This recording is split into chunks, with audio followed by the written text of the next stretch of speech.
In the past few races, the Corsa cars have been failing to qualify seemingly on a regular basis. However, Stuart Sandoval was able to plunk the number 05 Corsa into, well, the race, and winning the qualifying race, even though his teammates Alonso Tosia and Milano Rossini didn't qualify for this race. And it was a fantastic win for Stuart, who had run a very good race and deserved his spot in the field today. There's also some other stories. Julian Alexander managed to qualify a Fortno, whereas Thomas Duke didn't, which also raised some questions of Thomas Duke's own abilities in that car. Also, the fact that the speeds at this race were particularly high. Some of the drivers thought they were reaching as high as 230 miles an hour, and possibly even faster than that. This raised a lot of safety concerns, dating back to the very disastrous race in 2007 where Steve Marshall was killed, and even further back to that in 2001 when there were several large accidents, including Jack Bohart, who had a very large accident and was out for the whole season, and then Jack Bohart again at another superspeedway at Daytona.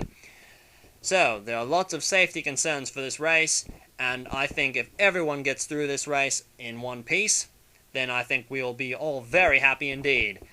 The unfortunate part of this is that this situation has to occur towards the very end of the season, and that the championship battle is just beginning to heat up. I'm going to send it over to Dan. Off to you.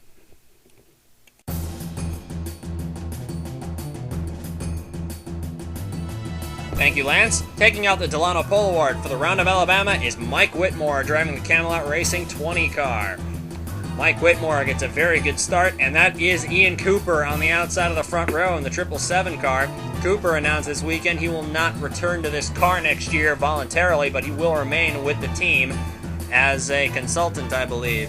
We believe that Cooper is going to be running his own car next year for the Independence Trophy. We believe Charlie Waters will take over Cooper's seat in that team. Tony Durbin and all the Team Star USA cars are running the same paint job that Steve Marshall would always run here at Talladega, the American flag paint job. With car 33, that is Steve Marshall's number with his famous Talladega paint job, out in front at the end of the first lap. And what an awesome paint job it is. It makes me proud to be an American. Danny Savin in car 91. Well, that's something he won't be too proud of. Another mechanical failure early on, and seeing as Adrian Devereux and Alan Hodges are driving the same car as Savin, that does not bode well. Kelly Dawson is driving the 232 car. Dawson has one TM Master Cup Series start to her credit at Carbondale in 2007. Dawson, running very strong in the TM Light Series, is driving the 232 car in lieu of Vladimir Simonov being in Russia. Driving Yulia Nasova's car is Tyrone Stanley, who does not have a full-time drive this year anywhere. Well, he is running the ASCC and actually was supposed to start on pole for one of their races, but his time got disallowed. Ethan Everett in the 11 moves over to take the lead from Tony Durbin. Everett also running that awesome paint job from the in the Team Star USA car with Scott Stoidler in the 23 car right there behind him, and Arto Kekkonen in the 14 car. Now, here is Trevin Terrell in the 40 car. Trevin Terrell's presence in the field marks it the first time ever that 3 African Americans have taken the grid for a TM Master Cup Series race, and his race ends very early with mechanical difficulties.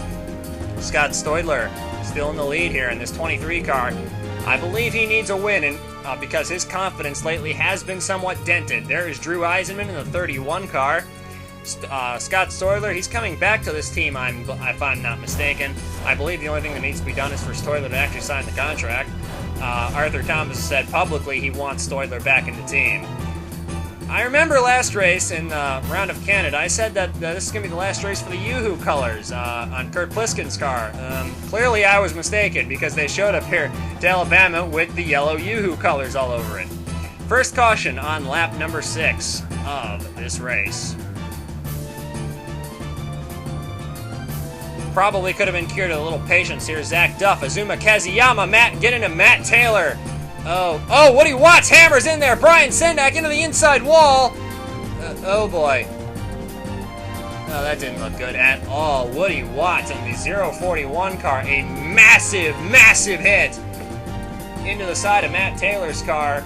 Along another one is Brian Sendak in the 8. Oh boy.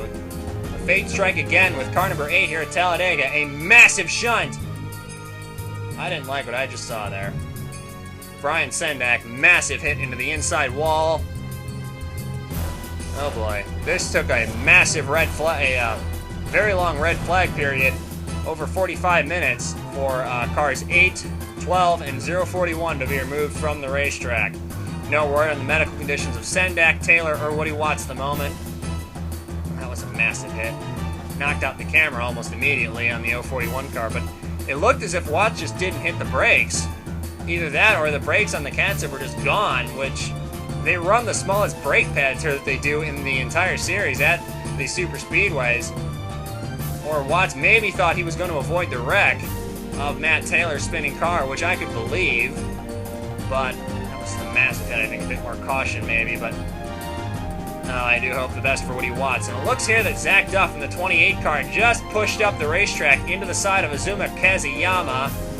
The officials didn't like what they saw, though, and they invited both Duff and Kazuyama to the hauler after the race, as the graphics just indicated, and didn't necessarily like what I saw there. That Duff and Kazuyama way too aggressive, way too early.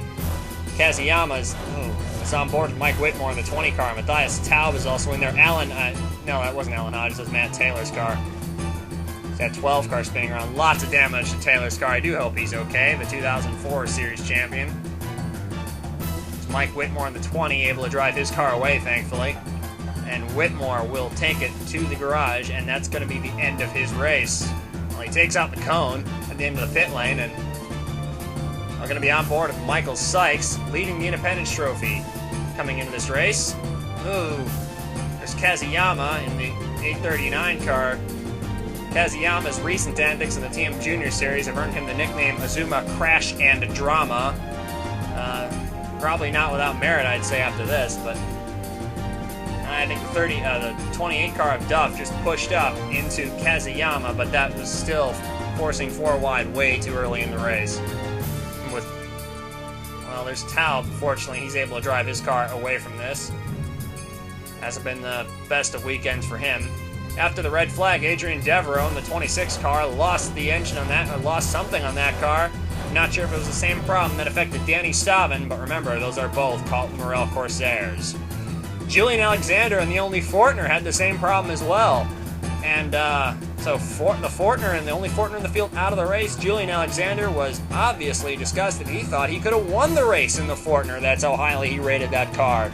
Leonid Roderick in the number 4 had the lead on the restart. Kurt Pliskin in second. Tyrone Stanley in third.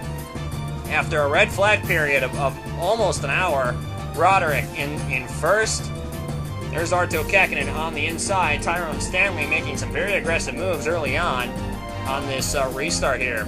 Roderick in that 4 car, really pushing hard. Marcus Leonard coming into the mix in the 999. Leonard is still in contention for the championship, even though he has yet to win a Master Cup Series race. Stuart Sandoval in the 05 has not won a race since Japan in 07. So Sandoval certainly eager for a win for Corsa, because it's been confirmed that Corsa will not be back in the series next year, at least in the Master Cup Series full-time, unless one of the newer teams picks up the Corsa chassis, which I'm not sure they will. Roderick still holding on to the lead. Sandoval in second. Yumino Tenchi moving up as well. Here is Sandoval in the 05 going for the lead. This car not going to be back. Well, if I was a TM Lights team on a little bit of a budget, I might decide to pick up this old car because it seems to be worth something for a change. The Corsa has been nowhere all season. They've had more mechanical problems than anyone but Katzeb. In fact, I think they have had more problems than Katzeb with that car. Sandoval blew up before the start in Germany, and he's leading with it. Here's lap 15. Tyrone Stanley and Rachel. Oh boy, this looks like it's going to be a wreck. Stanley and Rainsford forced 4 wide. They hold on to it. They saved it. Rachel Rainsford takes over the lead of the race. Oh boy, that was fixing to be a massive crash. And Tyrone Stanley and Rachel Rainsford managed to avoid wrecking the entire field. I don't think the officials were too impressed with that, but needless to say, Rachel Rainsford deserves a medal for that. And because that was going to be a crash. Rachel Rainsford has been known for causing crashes this year, but I think that reputation should go away after that save. Wow, I've never seen someone save a car going that fast before. I think that's what you have to note about that, is how fast these cars are going with that save, which was more than incredible on Rachel's part. Wow. Tom Delgado in the middle, whoa, almost 4 wide there. Here's Leonid Roderick and Tony Durbin on the inside there. Whoa! Did Durbin get a bump from the 4 car? I think Durbin may have gotten a tap from the 4 car. The officials weren't too impressed. And Tony Durbin was shouting over his radio that Roderick was completely out of his mind. And the officials agreed with Durbin's aspect of that. Leonid Roderick, I don't think, thought he touched Durbin at all. That could have been another big wreck, but I think there's a bit more to this story here. Did Roderick give Tony Durbin a shot in the middle of the tri-oval? Or was it just one of those very subtle taps? Anyway, we had another caution on lap 16, which didn't involve either Tony Durbin or Leonid Roderick. It was a bit further back in the field. 4 wide again. Yumino Tenchi pinches up into Carlos Donzello, sends Rachel Rainsford up into the wall. This is going to be one of Rachel's better races. Tyrone Stanley out of it. Rachel and Tyrone are having a fantastic run so far. That's a shame. No major hits in this one, though, thankfully. Yeah, it looks like Yumino Tenchi just does not give Carlos any room, and Carlos decides he's not going to back off at all. Franz Redlich in the 2 gets in it. Alan Hodges is in it, the 13 car. He's contending for the points championship, and Hodges is involved in this wreck. Oh boy, the Welshman is not going to be happy about that. He was looking towards a potential championship here. And seeing as how well most of his other title rivals are running, I think that Alan Hodges' championship hopes are running very slim indeed. Michael Sykes is still running in the 144 car, I should note. His Independence Trophy bid is still well and alive. Little pit road contact between Ethan Everett and Scott Stoyler. Everett clearly not impressed. Fortunately, there's a rule in the Master Cup Series that states the pit crew cannot jump over the wall until the car is actually stopped in the pit stall. There you notice Arto Kakinen and Marcus Leonard also having a little contact in the pits, but that didn't affect either one of their cars. Ethan Everett and Scott Stoyler, though, called the holiday. Now, this is something the officials weren't impressed with at all, was Carlos Donzello pulling not only into Zach Duff, but then chopping over into Kelly Dawson's car. And I don't think too many people were impressed with that move either. Father and son, Dale Roswell and Ian Cooper, first and second. Despite those different surnames, that is actually a father-son combo, because we know that the names Dale Roswell and Ian Cooper are racing pseudonyms. Kurt Pliskin, though, is going to jump on top of Cooper, and he's going to get around him, coming into the back straightaway. Dale Roswell, oldest driver in the field, leads here at Talladega. That's Tony Durbin on the inside with Tom Delgado. Tom Delgado idolized Steve Marshall, and he's, helping Tony Durbin up to the front of the field, driving a car that looks very familiar with Steve Marshall's old cars here. That American flag with the number 33 on it. That car is really flying. Look at that pink car there. That's Alexis Rainsford. She won her first super speedway race at Indianapolis earlier in the year. But look at Roswell hanging in there. Oh, the old man still has a few tricks up his sleeve. And I think what should be noted is that Roswell is this competitive at so old of an age. It's just incredible. Roswell having a run on Durbin, didn't quite set him up, finally got the job done, and now Dale Roswell leads here at Talladega, but Tony Durbin is going to take the lead back, and it looks like Durbin and Roswell could be the battle of the race. Drew Eisenman in the 31 car showing up, as well as Stuart Sandoval in that Corsa car right there, that light blue car, and Stephanie McGlynn in the STS, which is also running surprisingly well at this track. Look on the inside, though. Lewis Kingston and Chris Johans moving their way to the front as well. Roswell dropping back. There's a problem with the 17 car. Oh, no! Roswell in trouble. Whoa, Scott Bates. Well, apparently people do know how to use the brakes here, because Scott Bates clearly knows how to use them. Something that can't be said for some other people in the field. Dale Roswell. Unfortunately, his day comes to an end after a fantastic drive that we haven't seen out of Dale Roswell in perhaps 10 years. Marcus Leonard in the 999 car kicks off green flag pit stops a lap before everyone else. Lewis Kingston in car number 44 is going to be taking over the lead of the race, and that is Chris Johans going with him. Drew Eisenman is going to be right behind him. Well, at least he was going to make that move to go to the inside. Eisenman first, the outside with his teammate. 3 wide for the lead. Johans in the sucker hole in the middle. Kingston on the outside. Tony Durbin and Drew Eisenman also on the outside. Leonid Roderick, Leon Keniston showing up as well. You'll notice Alexis Rainsford a bit further back in that pink car. She's still in the championship hunt, and Leonid Roderick, his hopes for a drive for 5 are still very much alive. Zach Duff in car 28. Well, his day's going to come to an end.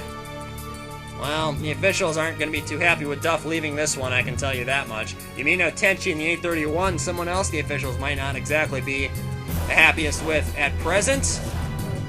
Well, she's going to get some brownie points for at least for letting everyone through. Can't believe I just said that. Anyway, Yumino Tenchi, well, not exactly doing Tony Durbin any favors here. Tenchi and Durbin, apparently there's some friction there that we're not sure about. Tony Durbin radio in and say that Tenchi was completely out of her mind. And there's a smoker on the inside, and it's the 05. Sandoval's done. Oh boy, Stuart Sandoval in the 05 car. There it goes. I'm not sure what went on the 05 car, but that is a huge disappointment because Sandoval had such a good run here in the Corsa. That was probably the best driving I have ever seen from Stewart, and that is a huge shame because he had a fantastic run going. Well, such is racing. Lewis Kingston and Leon Keniston are now first and second. Kingston won his second ever Master Cup Series race at Road America this earlier in the year. Leon Keniston in the 39 car is still looking for his first win. Chris Johans won his first race earlier in the year. And that is Drew Eisenman in car 31, who has yet to win a Master Cup Series event. He's been close on many different occasions. Lap 45, this is 8th through 10th. Tony Durbin, Ian Cooper, and Alexis Rainsford. Now, look, Tony Durbin with two people he doesn't necessarily play nice with.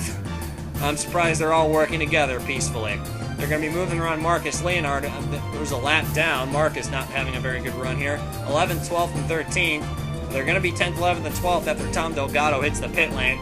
That is Arto Kekkonen, Jack Bouvier, and Michael Sykes having an absolutely fantastic run this season at all different kinds of racetracks in that 144. I should also say Jack Bouvier as well. He's had a marvelous rookie season. However, he has been outpaced by countryman Adrian Devereux, and it looks like Devereux will lock up Rookie of the Year. However, Bouvier is still giving it a very spirited go. Palmer Styles and Franz Redler are going to be two of the lap cars. Leader's going to have problems with. Rachel Rainsford, surprisingly, not an obstacle at all. But Franz Redlich in the 2, certainly an obstacle when being lapped, at least at this moment. Appears that that's been a common theme among Volpe drivers this season, is that they're not exactly easy to lap.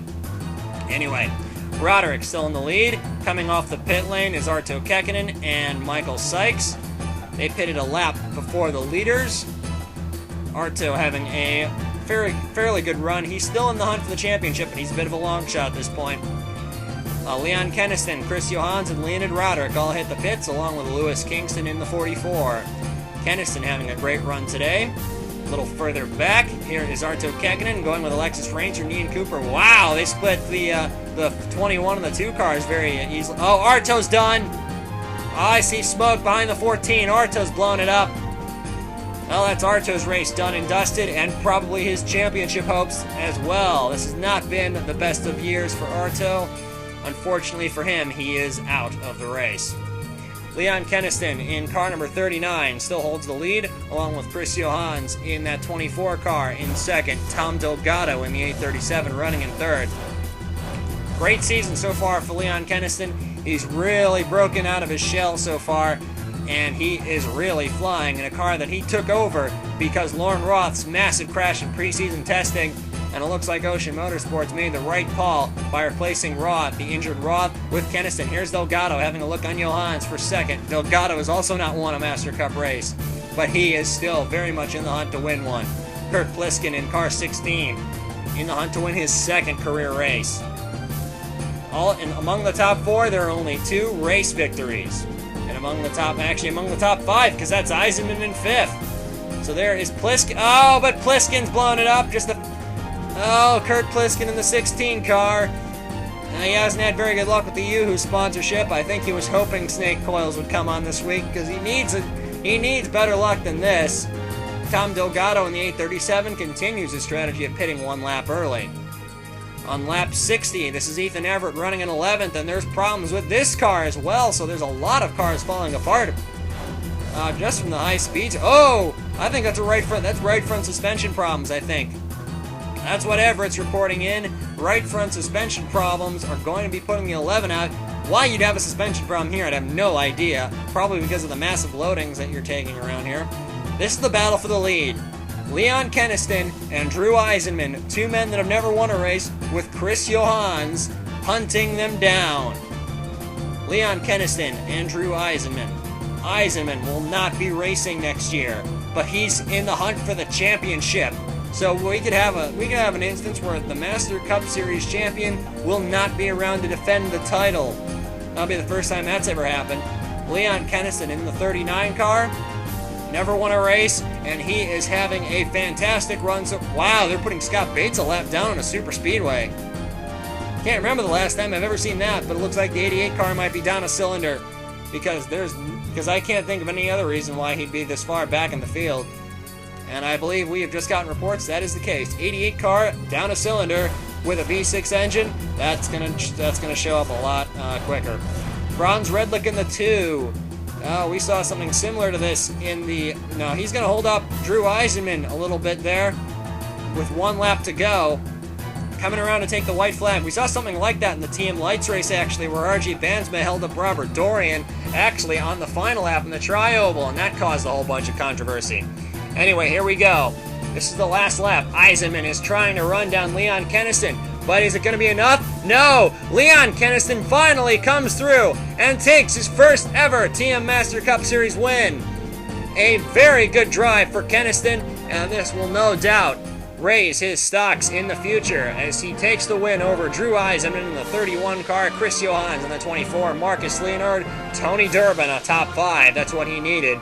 Ahead of Alexis Rainsford in 7th, Lewis Kingston 6th, Ian Cooper, a strong run for him at a track that he seems to perform very well at, Stephanie McGlynn and Jacques Bouvier. Ian Cooper has won here a few times.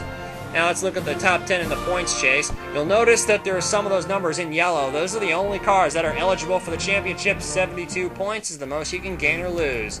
Tony Durbin, Alexis Rainsford, those are going to be the favorites. Eisenman, I'm not so sure. He's a bit of a long... I think Eisenman's chances aren't as good as you can make them out to be.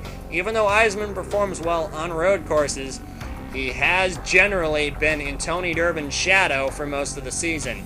So it seems that Eisenman and Durbin seem to perform well on the same tracks, but still, Eisenman's best is not as good as Durbin's best.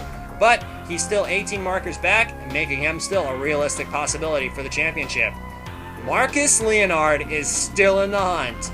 Round of applause to the first ever privateer chassis in the Master Cup Series. Could take out the first ever Master Cup for a privateer car, the James Dalton Predator for Power Steering Incorporated. Top 5 in the points coming into the last race. Marcus, he's a realistic shot at the championship. Marcus Leonard does go very well at Decatur. So I think we're going to have to look out for him in the 999 car. Alan Hodges in the 13 car. Adrian Devereux in the 26. They kind of stumbled a bit this race. They dropped way back. Leonid Roderick, despite some very strong pace early in the race, didn't exactly close the race very well after some slow pit stops. Therefore, Roderick is going to have to really work on it if he wants the championship, but if he wants his 5th title, he's going to need some help, though. Chris Johans, Jacques Bouvier, and Leon Keniston were all mathematically eliminated, but Leon Keniston in the top 10 of the points for, I believe, the first time ever in his career, so a round of applause for Leon Keniston. And here is 11 through 20 in points. Tom Delgado, Ethan Everett, Arto Kekkonen, just hasn't been his year, Scott Bates, Scott Stoidler, and then you see Kurt Pliskin, Yamino Tenchi, Zelda Ashby, Yulia Nasova in that car number 7 after winning Russia. Nasova has clearly jumped up a little bit. The points charts, round of Russia wreaked havoc on the points as we expected, but not as much as we thought. Even though Nasova did take out the race win, Nasova's really been put in the shade a little bit by Woody Watts to some extent this year, even though Nasova does seem to have the better end of Watts when it comes to luck. Speaking of Watts, I do hope he's okay. Same with Matt Taylor in the 12 and Brian Sendak in the 8. But my inner gut feeling tells me we're not going to see those 3 drivers at Decatur in a few weeks' time. And let's have a look at the Independence Trophy standings. Sykesy only picks up a few points, but that's still enough to keep him in the lead. 232 over Nils Talonen's 224. Talonen's done. He has no more attempts left, so it's going to be down to Charlie Waters and Morgan Hamburg to try to take Michael Sykes out of the lead. But keep in mind, if Charlie Waters doesn't finish high enough, he may not have a shot. So the Independence Trophy is still on. It's going to be between Michael Sykes, Charlie Waters, Julian Alexander possibly could be in the hunt. Morgan Hamburg, maybe. It's going to be a bit of a stretch for Hamburg, I think. Yeah, for Hamburg, I think. He may not actually be eligible. I'll have to check that. I don't think he is, actually. Ali Riggs in the 219 car had a very strong run at it this year. Leigh grew well in the 46, did likewise. Colin Evans and Todd Wodarski. But keep in mind, there's still a big battle going on between 6 through 10. Look how close those points are. I think we have a very good hunt for the Independence Trophy. In its first year, it has been a massive success, and fortunately, the Independence Trophy will be back next year, the officials have confirmed. So, with that being said, I'll see you in a few weeks' time for the TM Master Cup Series Round of Decatur to close out the season.